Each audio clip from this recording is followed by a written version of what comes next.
Thousands of years on, and the human race is back where it started, threatening each other with deadly weapons.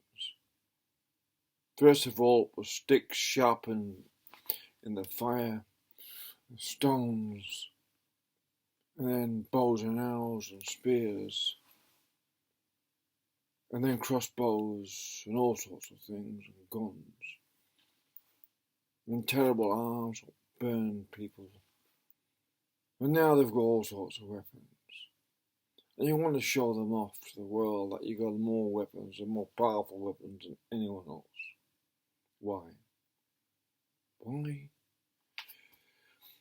Basically, it's very simple. If you can't forgive others for what's happening in the past, you will repeat the same mistakes that have also been made in the past.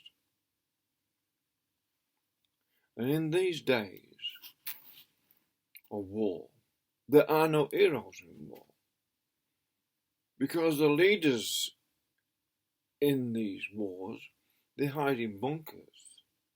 They're not out there in the field charging into another man, doing your best with a sword or a bayonet or whatever. No, they're hiding somewhere. So what are these wars about? Territory? Maybe. But the next war, wherever it is, and I can't believe that China would want a war at all. I have no idea. I have no idea why there should be any wars at all amongst intelligent people. I don't get it. Maybe it's me. Maybe I just don't believe in war. I mean, some people believe in war. But if you want something, why do you have to have a war to have it? Why can't you negotiate in peaceful ways? These days, just simply cooperating with each other is far more profitable or beneficial to the human race and to yourself, to anyone, than this strange, primitive belligerence what goes on between humans over racial differences, cultural differences, different ways of doing business, cultural arrogance, cultural vanity, whatever it is. There's one thing for sure. Most cultures are equal in one thing. They're usually belligerent towards each other for the most petty reasons that happened 60, 70, 80, 100 years ago, maybe 200 years ago. We just can't get over them.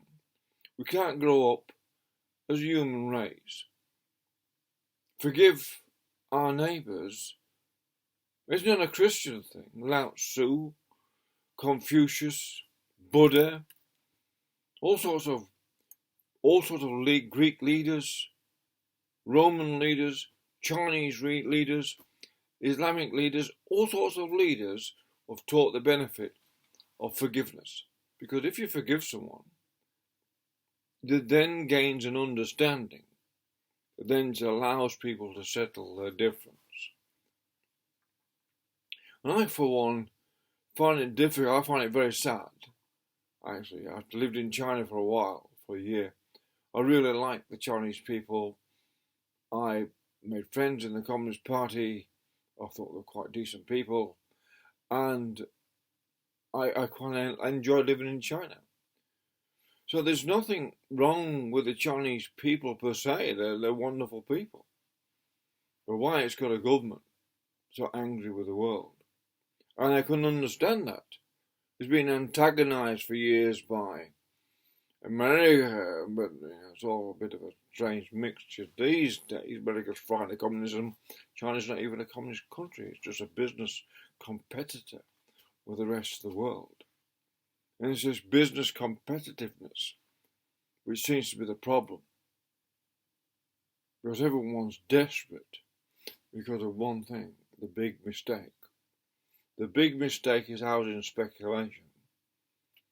China made that mistake, and then rushing into so much building without thinking it through, especially with dams and stuff like that, it's causing China an awful lot of problems.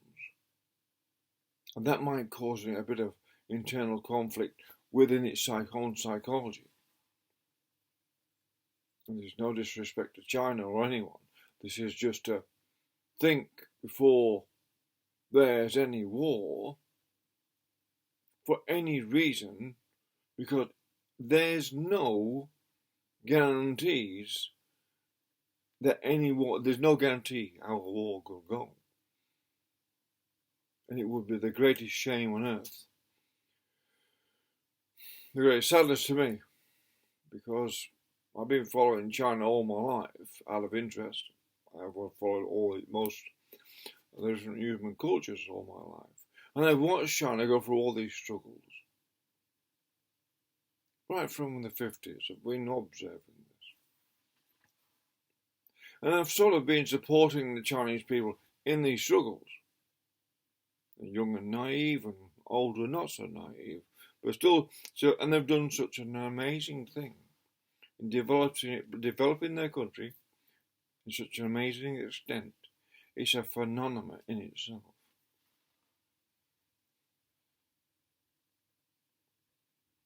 And that's something to be extremely proud of. Extremely proud of that development. If I was Chinese, I'd be extremely proud of that development, what they've done. But if I was Chinese, I don't think I could be so proud about getting into conflict which may destroy all of that and everything else in the Northern Hemisphere. Because there's no winners in a nuclear war. Because that's what it may come down to. So, whatever problems China has with the world, or with silly governments that aren't even trusted by their own people. And remember, most Western governments aren't trusted by their own people.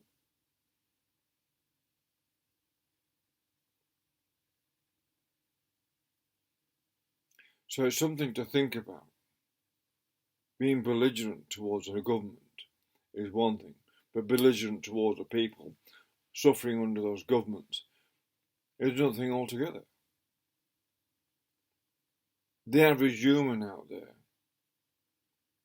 the worker, working away, doing the best to deal with the mistakes of governments all over the world, ought to have some sort of sympathy beyond the cultural, egotistical cultural vanity what brings all great races, all great civilizations undone, all throughout history. I hope that the Chinese people, the Russians, the Americans can be grown up. I know of us are running America. Are they really Americans? And the EU can get together and say, hey, there are not any real problems except those that you imagine in your head and you create in your own propaganda. Avoid all war, because next war everyone will lose.